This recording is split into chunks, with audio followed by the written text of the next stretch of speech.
Hello everyone, I'm the Anti-Fangirl reviewer. I let you know what anime to watch and what anime to watch out for. So, it is still Vic Mignogna Month, and today I will be reviewing Innocent Venus, a mech title. Now, I don't know if I've ever made this clear before, but I don't like mecha.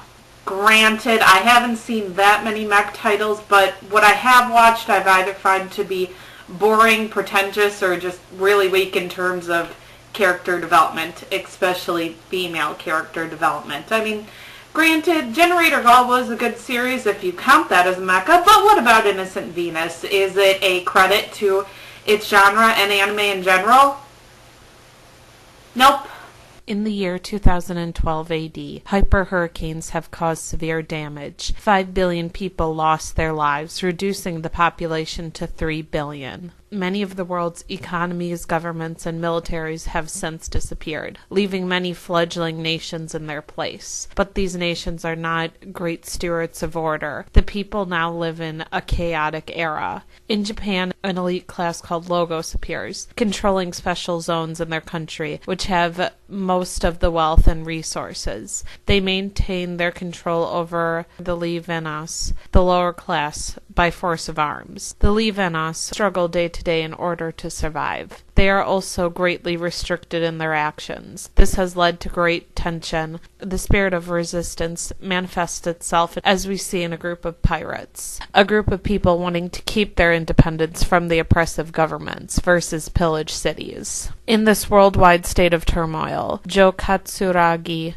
and Jin Surasawa escape from Phantom. This is the military organization that was created to suppress the lower class and keep the Logos in power. Jin and Jo are not alone in their escape.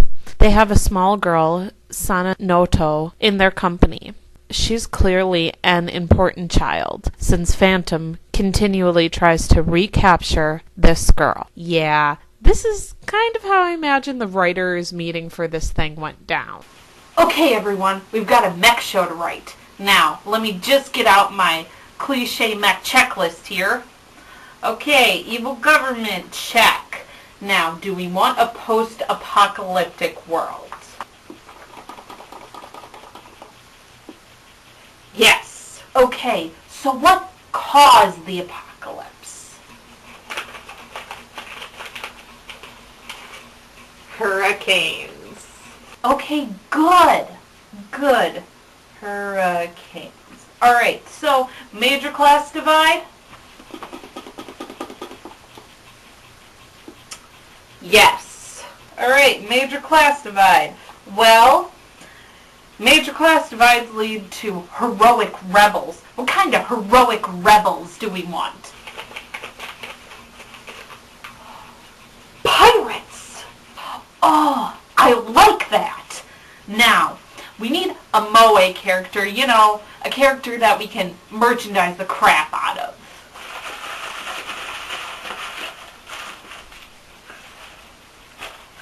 Okay, how about a cute little girl with pink hair that the evil government is hunting? Awesome! But now we need more characters. Okay, how about this? Alright, a stoic-ace pilot, a scientist with ambiguous morals, a headstrong female commander who has a love interest on the other side, some crazy-ass bloodthirsty mercenary types, and finally, a useless tag-along kid that could rival Jar Jar Binks in pointlessness and annoyance. I love it! Okay, everybody, let's get to work!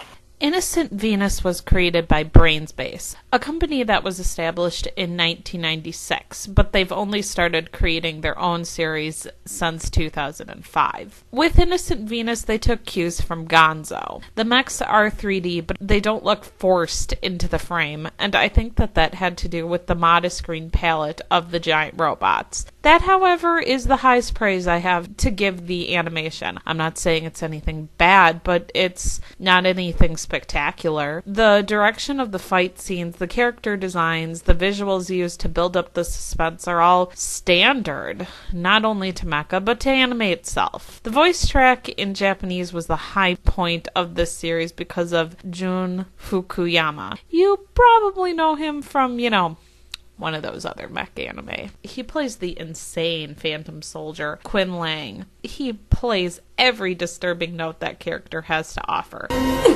お前の運勢だ。荘園の匂いはそう簡単には消えねえんだよ。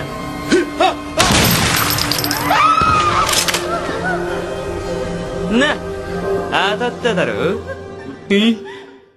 Another interesting connection to Code Geass is that Takahiro Sakurai, who played Suzaku, and Karari Nazuka, who plays Nanali, are also in this show. Sakurai plays Joe, and Nazuka plays Sana. Neither of them gives memorable performances here, but Sakurai gets only about 10 full lines the entire series, so you can't really fault him. Nazuka plays a sweet, pure moe girl. Those girls are a dime a dozen nowadays in anime, so you can't really blame her either. She knew exactly what this character was supposed to be and played to that.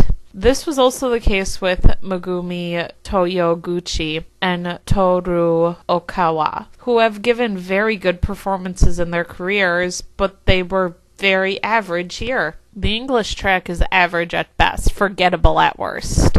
Again, this English cast has its fair share of excellent actors, but I'm not going to remember any of their performances in a couple months. I might remember Greg Ayres, but that's only because he was so ear-gratingly annoying, and I know that some people find Ayres to be irritating in the first place. Don't you realize what we've got here, Princess? We're gonna eat good tonight! Stop it, Gora! Let the poor thing go! Yeah, come on! We'll be the poor things that go hungry if we're actually stupid enough to just let our dinner hop out of here. To talk about Vic, one thing that I've noticed that he does with the characters that he plays who are aged over 18 is that he tries to make his voice sound like 2 octaves deeper than it really is. I mean, why? Very pirate to me. So who the hell are you? For real? And this ship looks like military issue.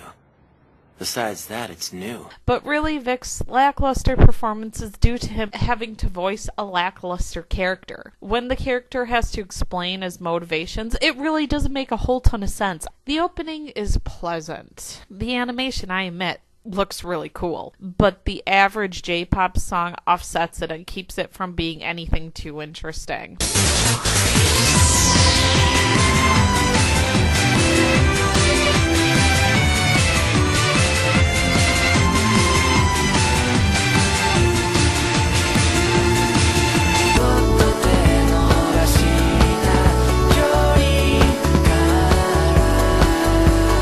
The background music does have a little bit of punch to it, and there's this piece of music that Sana and Joe play together, and the piece works in different contexts of the stories, giving the song multiple layers. But the score overall is kind of underwhelming. It highlights all the emotions of the scenes, but it never becomes anything but just plain good. As I have indicated before, this series is standard.